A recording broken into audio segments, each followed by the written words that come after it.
Hello students, Cambridge career institute की foundation class में आप सभी का स्वागत है। स्टूडेंट्स, कल हमने जो है वो पहला चैप्टर चालू किया था 11th फाउंडेशन का, जो चैप्टर था कि some basic concept in chemistry. उस चैप्टर में हमने आपको ये बताया था कि केमिस्ट्री को जो वो स्टडी को इजी करने के लिए केमिस्ट्री को 5 अलग अलग ब्रांचेज में हमने डिवाइड कर दिया था, ठीक है। और वो ब्रांचेज थी inorganic chemistry, organic chemistry, physical chemistry, उसके बाद में एनालिटिकल केमिस्ट्री और बायो केमिस्ट्री, ठीक है। और सभी का इंट्रोडक्शन मैंने कल आपको दिया था, ठीक है। और ये भी बताया था कि केमिस्ट्री में हम मैटर के बारे में स्टडी करते हैं कि मैटर्स के कंपोजिशन क्या होते हैं, मैटर्स की स्ट्रक्चर कैसी होती है, मैटर्स की प्रॉपर्टीज कैसी होती है, कैसे उनकी फिजिकल प्रॉपर्टीज होती है, कैसे उनकी केमिकल प्रॉपर्टीज होती है, ये मैंने आपको कल बताया था। और आज के लेक्चर में हम स्टार्ट करने वाले हैं क्लासिफिकेशन ऑफ मैटर। आज हम पढ़ेंगे क्लासिफिकेशन ऑफ मैटर, उसके बाद हम पढ़ेंगे मैटर्स की कुछ स्पेसिफिक प्रॉपर्टीज के बारे में पढ़ेंगे, ठीक है। और उसके बाद में हम आगे कंटिन्यू करेंगे मोल कॉन्सेप्ट को, ठीक है। तो सबसे पहले अपन यहां पर देखते हैं classification of matter. Classification of matters, classification of matter, ठीक है। स्टूडेंट्स, वैसे तो जब आप पढ़ते हैं तो आपको नोट्स रफ कॉपी में बनाने भी चाहिए, ठीक है, कि भाई क्या क्या आपने सीखा उसको लिख के भी देख ले तो अच्छे से उसको वो याद हो जाता है। इसके अलावा हम आपको लिखित में नोट्स सेंड करना स्टार्ट करेंगे कल या परसों से, आपको लिखित में भी नोट्स मिल जाएंगे इसके, ठीक है। तो देखिएगा ध्यान से, क्लासिफिकेशन ऑफ मैटर। तो देखो मैटर को, ये देखो ये क्लासिफिकेशन हमने 9th स्टैंडर्ड में भी पढ़ा था, अगर आपको याद हो, ठीक है। तो उसमें हम थोड़ा सा उसको डिटेल में यहां पर लेंगे, ठीक है। तो देखिएगा, मैटर्स को दो तरह से क्लासिफिकेशन करते हैं। एक तो होता है मैटर्स का फिजिकल क्लासिफिकेशन और एक होता है मैटर्स का केमिकल क्लासिफिकेशन, ठीक है। तो देखिएगा, एक तो होता है अपना फिजिकल क्लासिफिकेशन और एक होता है केमिकल क्लासिफिकेशन।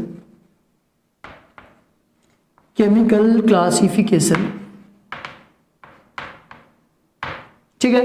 देखिएगा, फिजिकल क्लासिफिकेशन में मैटर्स को जनरली 3 फिजिकल स्टेट्स में डिवाइड करते हैं। हालांकि 3 स्टेट के अलावा भी प्लाज्मा वगैरह और भी स्टेट होती हैं, लेकिन वो कॉमन यूज में नहीं होती है। तो 3 अपनी स्टेट है, एक तो है सॉलिड स्टेट, एक तो है यहाँ पर सॉलिड स्टेट और एक है लिक्विड स्टेट और एक है गैसियस स्टेट, ठीक है। तीनों के बारे में आपको कंपैरेटिव जानकारी अभी मैं आपको यहां पर दूंगा। उससे पहले इधर देखिए, केमिकल क्लासिफिकेशन में मैटर्स को हम 2 कैटेगरी में कैटेगराइज करते हैं। एक तो हो गए प्योर मैटर या प्योर सब्सटेंस। मैटर कह दीजिए या क्या कह दीजिए इसको बताओ, सब्सटेंस कह दीजिए, एक ही बात है, ठीक है। तो एक तो हो गए प्योर सब्सटेंस और दूसरे हो गए मिक्सचर्स। दूसरे क्या हो जाएंगे, मिक्सचर्स, ठीक है। प्योर सब्सटेंस को फिर से हम 2 कैटेगरी में कैटेगराइज करते हैं। एक तो होते हैं एलिमेंट्स, एक तो क्या होते हैं एलिमेंट्स और एक होते हैं कंपाउंड्स। एक तो हो गए एलिमेंट्स और एक हो गए कंपाउंड्स। इसी तरह से कंपाउंड्स को फिर 2 कैटेगरी में कैटेगराइज कर सकते हैं। कंपाउंड्स मैंने आपको कल ही बताए थे, 2 तरह कंपाउंड, इनऑर्गेनिक कंपाउंड्स और ऑर्गेनिक कंपाउंड्स, जिनके बारे में आपको डिटेल से मैंने बताया था कल। एक तो हो गए अपने इनऑर्गेनिक कंपाउंड्स और दूसरे हो गए ऑर्गेनिक कंपाउंड्स, ठीक है। मिक्सचर को फिर हम 2 क्लास में जो क्लासिफाई करते हैं। एक तो हो गया होमोजीनियस मिक्सचर्स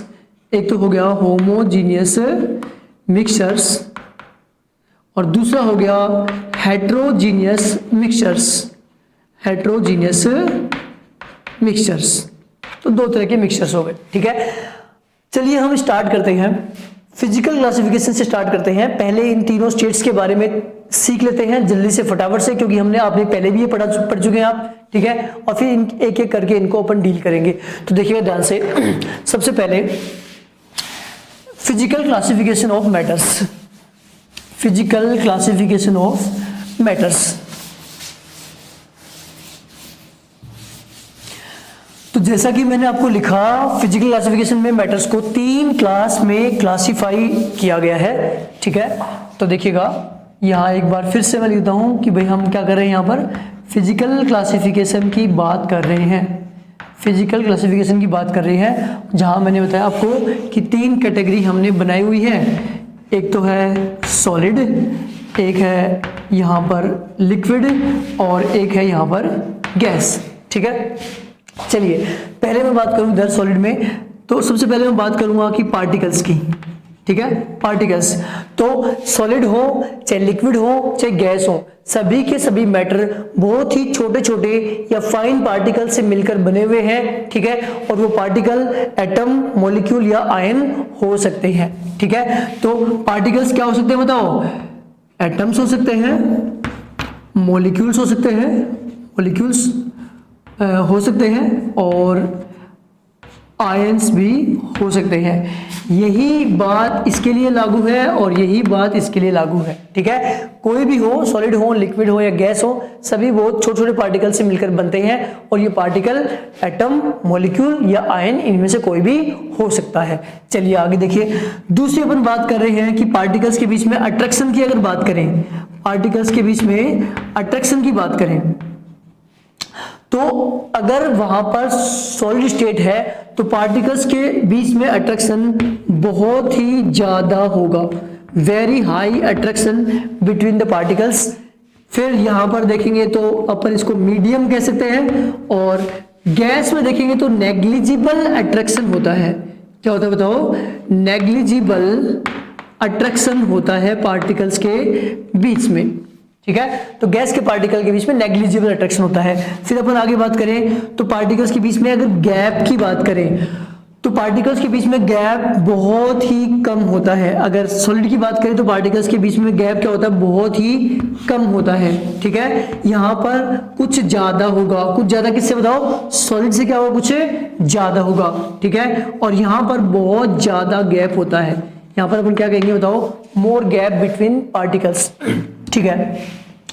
उसके बाद में अगर पार्टिकल के मूवमेंट्स की बात करें, ठीक है, तो देखो मूवमेंट सभी में होता है, सॉलिड हो, लिक्विड हो, गैस हो, सभी के पार्टिकल मूव करते रहते हैं, कभी भी एक जगह पर कांस्टेंट नहीं रहते हैं, मूव करते रहते हैं, ठीक है। लेकिन अगर वो सॉलिड के पार्टिकल है तो उनका मूवमेंट अपनी मीन पोजीशन के अराउंड होता है, लेकिन पोजीशन चेंज बिल्कुल भी नहीं करते हैं, ठीक है। तो ऐसे मूवमेंट को बोलते हैं वाइब्रेशन। तो इसके पार्टिकल ओनली वाइब्रेशन मूवमेंट करते हैं, क्या करते हैं बताओ, ओनली वाइब्रेशन मूवमेंट करते हैं, जिसमें वो अपनी जगह चेंज नहीं करते हैं। इनका मूवमेंट इनसे क्या होता है, ज्यादा होता है, ठीक है। सम मोर मूवमेंट आप कह सकते हैं कि सम मोर मूवमेंट, और उधर कहेंगे बहुत ही ज्यादा मूवमेंट होगा।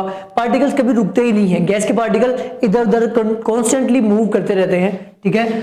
तो मैक्सिमम मूवमेंट आप कह सकते हैं, मैक्सिमम मूवमेंट, ठीक है, in random directions, random directions, है ना, इधर उधर डायरेक्शन में गति करते रहते हैं, किधर जाएगा पता नहीं, अभी इधर गया तो अगली बार नहीं पता कि टकराने के बाद किधर जाएगा, किधर भी जा सकता है। तो रैंडम डायरेक्शन में मूवमेंट करते रहते हैं गैस के पार्टिकल्स, ठीक है। अब अगर मैं बात करूं यहां पर मास की जहां तक बात है तो मास सॉलिड का भी कांस्टेंट है और लिक्विड का भी कांस्टेंट है और गैस का भी कांस्टेंट। आपने पढ़ा हुआ है लॉ ऑफ मास कंजर्वेशन, जो कि अपन स्टार्टिंग की क्लासों से पढ़ते आ रहे हैं कि मास को ना तो मिटा सकते हैं ना ही बना सकते हैं। उसी तरह से एनर्जी का भी कंजर्वेशन का लॉ है कि एनर्जी को भी नहीं मिटा सकते हैं ना ही बना सकते हैं, ठीक है। तो मास और एनर्जी जो हो कांस्टेंट ही रहते हैं, ठीक है। अच्छा, अब अपन देखो शेप की बात कर रहे हैं, यहाँ पर शेप की बात करते हैं। तो सॉलिड की शेप क्या होती है बताओ, डेफिनेट। सॉलिड की शेप क्या होती है बताओ, डेफिनेट। लिक्विड की शेप क्या होती है, इनडेफिनेट। आप सभी जानते ही होंगे, ठीक है। इनको मैं जल्दी इसलिए पढ़ा रहा हूं क्योंकि हम छोटी क्लास में पढ़ चुके हैं ये, फिर भी मैं पूरी बात यहां पर लिख रहा हूं। शेप की बात करें तो सॉलिड क्या होती है बताओ, डेफिनेट शेप होती है। क्यों? क्योंकि पार्टिकल के बीच में अट्रैक्शन बहुत ज्यादा है, तो जहां है पार्टिकल वहीं रहता है, तो शेप भी क्या रहेगी बताओ, डेफिनेट रहेगी। इसकी इंडेफिनेट है। क्यों कि अगर मान लीजिए जिस कंटेनर में अपन डालते हैं लिक्विड को, अगर मान लो गिलास में डाला आपने तो गिलास की शेप हो गई, ठीक है। उसी को बड़े मग में डाल दिया तो मग की शेप हो गई उसको।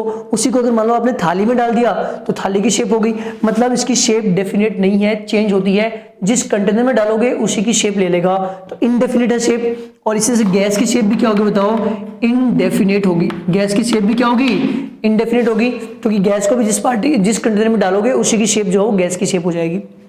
चलिए अब मैं बात करता हूं यहां पर वॉल्यूम की, ठीक है। तो देखिएगा वॉल्यूम, इसका तो वॉल्यूम भी क्या बताओ, डेफिनेट है। सॉलिड का वॉल्यूम क्या बताओ, डेफिनेट। लिक्विड का भी वॉल्यूम क्या बताओ, डेफिनेट। यानी कि अगर गिलास में 1 लीटर पानी है तो दूसरे कंटेनर में डालोगे तो वो कितना रहेगा बताओ, 1 लीटर ही रहेगा। उसकी वॉल्यूम में कोई चेंज नहीं आएगा। तो वॉल्यूम तो लिक्विड का भी क्या है बताओ, डेफिनेट है। लेकिन यहां पर इंटरेस्टिंग है कि गैस का जो वॉल्यूम है वो भी इनडेफिनेट है। गैस का जो वॉल्यूम है वो भी क्या बताओ, इनडेफिनेट।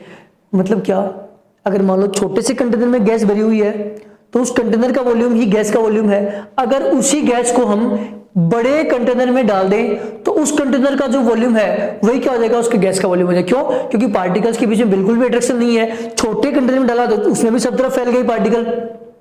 उसी गैस को अगर बड़े कंटेनर में डाल दिया तो उस कंटेनर में भी सब तरफ पार्टिकल फैल गए, क्योंकि अट्रैक्शन तो है ही नहीं, ठीक है, मूव करते रहते हैं। तो जितने बड़े कंटेनर में डालोगे गैस का वॉल्यूम उतना ही ज्यादा हो जाएगा, भले ही मास उतना ही रहे, ठीक है। तो डेफिनेट नहीं है वॉल्यूम गैस का, ठीक है। चलिए आगे अपन बात करते हैं, यहां से इरेज कर लेते हैं।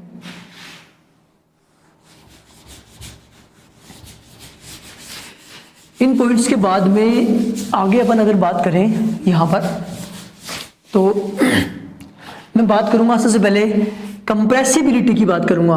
कंप्रेसिबिलिटी, कंप्रेसिबिलिटी स्प्रेड को इधर लिख लेता हूं मैं, ठीक है। तो सॉलिड जो है वो क्या है बताओ, कंप्रेसिबल है। सॉलिड क्या है बताओ आपके, कंप्रेसिबल। सॉरी मैंने क्या लिख दिया, नॉन कंप्रेसिबल है। सॉलिड क्या है बताओ आपके, नॉन कंप्रेसिबल है। मतलब एक सॉलिड को हम दबा नहीं सकते हैं, इसको दबा के इसके वॉल्यूम को कम नहीं कर सकते हैं, ठीक है। तो नॉन कंप्रेसिबल हो गए। लिक्विड भी क्या है बताओ, ऑलमोस्ट नॉन कंप्रेसिबल। लिक्विड भी क्या है बताओ, ऑलमोस्ट नॉन कंप्रेसिबल है। लिक्विड को भी कंप्रेस नहीं कर सकते हैं, दबा नहीं सकते हैं, दबा के इसके वॉल्यूम को कम नहीं कर सकते हैं। गैस की बात करें तो हाईली कंप्रेसिबल। गैस क्या बताओ, हाईली कंप्रेसिबल, ठीक है। बिल्कुल इजीली समझ सकते हैं। जैसे मान लीजिए कि एक कंटेनर है, यहां पर एक पिस्टन लगा हुआ है ना, इसके अंदर गैस भरी हुई है, ठीक है। तो क्या करोगे, जैसे आप पिस्टन को दबाओगे तो क्योंकि गैस के पार्टिकल्स के बीच में बहुत ज्यादा गैप होता है, तो क्या होगा कि इसको आप दबाओगे तो पार्टिकल थोड़े पास में आ जाएंगे, क्योंकि गैप तो बहुत ज्यादा है, ठीक है। तो पास में आ जाएंगे तो गैस के वॉल्यूम क्या हो जाएगा बताओ, कम हो जाएगा।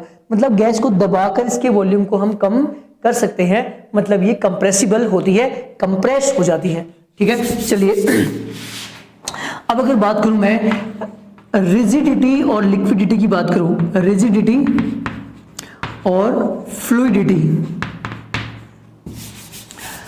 फ्लूइडिटी है बहने की बात जो हो रही है उसको बोलते हैं फ्लूइडिटी, और रिजिडिटी मतलब जहां है वहीं रहना, रिजिड रहना, कठोर रहना, ठीक है। तो सॉलिड तो क्या होता है बताओ, रिजिड होते हैं। सॉलिड क्या होता है बताओ, रिजिड। इसका पॉसिबल रीजन क्या है बताओ, कि सॉलिड के पार्टिकल्स के बीच में अट्रैक्शन बहुत ज्यादा है, तो पार्टिकल जहां है वहीं रहते हैं, रिजिड होते हैं, ठीक है, कठोर होते हैं।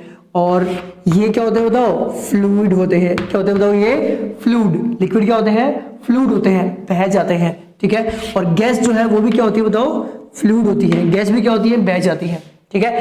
कंटेनर को खोल दो और गैस जो है वो बह जाएगी अपने आप ही।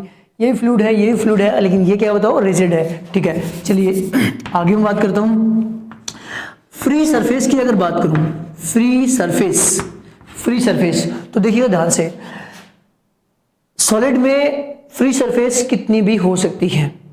फ्री सरफेस का मतलब जैसे अभी इसमें देखिए अपन, ये सरफेस फ्री है, ये फ्री है, ऊपर की फ्री है, इधर की, बहुत सारी फ्री सरफेस दिख रही है आपको, ठीक है। तो यहाँ पर न्यूमरस हो सकती है फ्री सरफेस।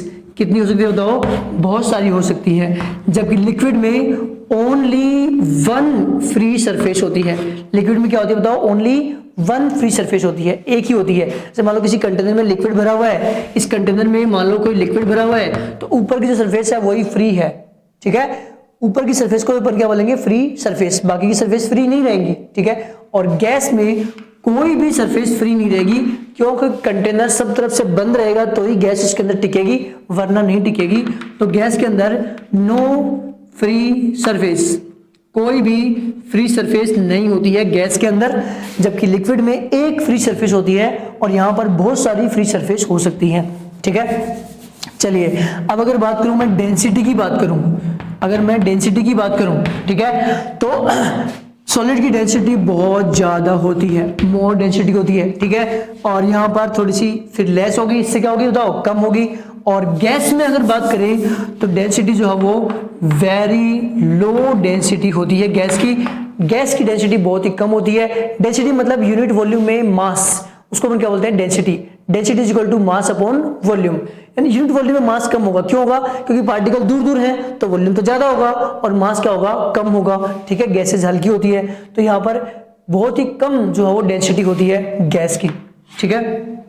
चलिए तो ये हमने देखा कि भाई कंपैरेटिव स्टडी करें अपन सॉलिड की, लिक्विड की और गैस की, तो ये देखा अपन ने। इसके अलावा conversion of one state to another, उसकी अपन बात करें तो सॉलिड को अगर लिक्विड में चेंज करना है, देखो आप मैं थोड़ा सा बताता हूं आपको फटाफट से। सॉलिड को अगर लिक्विड में चेंज करना है तो उस प्रोसेस को बोलते हैं मेल्टिंग या फ्यूजन, ठीक है। देखिएगा, सॉलिड से लिक्विड और लिक्विड से गैस, सॉलिड से लिक्विड बनता है तो हम क्या करेंगे, इसको हीट करेंगे, प्रोसेस को हम क्या बोलेंगे, मेल्टिंग, ठीक है। और जिस टेम्परेचर पर सॉलिड लिक्विड में चेंज होगा उस टेम्परेचर को अपन क्या बोलेंगे, मेल्टिंग पॉइंट, ठीक है। लिक्विड को गैस में चेंज करेंगे तो फिर क्या देंगे अपन, इसको हीट देंगे, ठीक है। और प्रोसेस को अपन क्या बोलेंगे, बॉइलिंग, क्या बोलेंगे इसको अपन, बॉइलिंग, ठीक है। और जिस टेम्परेचर पे लिक्विड जो हो गैस में चेंज होना चालू होगा तो उस टेम्परेचर को अपन बोलेंगे बॉइलिंग पॉइंट, ठीक है। चलिए उल्टा करें, गैस को अगर लिक्विड में चेंज करें तो उसको अपन बोलेंगे कंडेंसेशन, उसको हम क्या बोलेंगे बताओ, कंडेंसेशन, कंडेंसेशन, ठीक है। और ठंडा करेंगे मतलब क्या करेंगे, इसको ठंडा करेंगे और गैस को ठंडा करेंगे तो ये लिक्विड में चेंज होगा, इसको अपन क्या बोलेंगे, कंडेंसेशन। लिक्विड को अगर मान लो और अपन ठंडा करें तो ये सॉलिड में चेंज हो जाएगा, उसको बोलेंगे फ्रीजिंग, उसको अपन क्या बोलेंगे बताओ, फ्रीजिंग। और जिस टेम्परेचर पे ये सॉलिड में चेंज होगा उसको बोलेंगे फ्रीजिंग पॉइंट, उसको अपन क्या बोलेंगे, फ्रीजिंग पॉइंट। जिस टेम्परेचर पे लिक्विड जो है वो सॉलिड में कन्वर्ट होना चालू होगा उसको बोलेंगे फ्रीजिंग पॉइंट, ठीक है। तो प्रोसेस को बोलेंगे फ्रीजिंग और टेम्परेचर को बोलेंगे फ्रीजिंग पॉइंट, ठीक है। एक प्रोसेस ऐसी होती है जिसमें सॉलिड से सीधा क्या बनता है बताओ, गैस बनता है, और गैस से सीधा क्या बनता है, सॉलिड। चाहे सॉलिड से सीधा गैस बने चाहे गैस से सीधा सॉलिड बने, दोनों ही प्रोसेस को बोलते हैं सब्लिमेशन। दोनों को अपन क्या बोलते हैं बताओ, सब्लिमेशन, ठीक है। अच्छा एक पॉइंट और रह गया, इवेपोरेशन, जिसमें कोई लिक्विड गैस में चेंज होता है बिना गर्म किए तो उसको बोलते हैं इवेपोरेशन। गर्म करने से चेंज होगा तो बोलेंगे बॉइलिंग, बिना गर्म किए चेंज होगा तो इवेपोरेशन, ठीक है। ये अपन ने देख लिया शॉर्ट में सारी बातें, ठीक है। तो आज हमने क्या पढ़ा कि तीन जो फिजिकल स्टेट होती है उनको कन्वर्ट कैसे करते हैं और तीनों के कंपैरेटिव प्रॉपर्टी जो है वो क्या है, ठीक है। ये देखा अपन ने। कल के लेक्चर में हम पढ़ेंगे केमिकल क्लासिफिकेशन ऑफ मैटर, और वहां पर अपन बात करेंगे कि भाई प्योर सब्सटेंस क्या होते हैं, एलिमेंट्स क्या होते हैं, कंपाउंड्स क्या होते हैं, ठीक है। उसके बाद में होमोजीनियस और हेटेरोजेनियस मिक्सचर्स क्या होते हैं, इसकी अपन कल बात करेंगे। आज के लेक्चर में इतना ही, थैंक यू।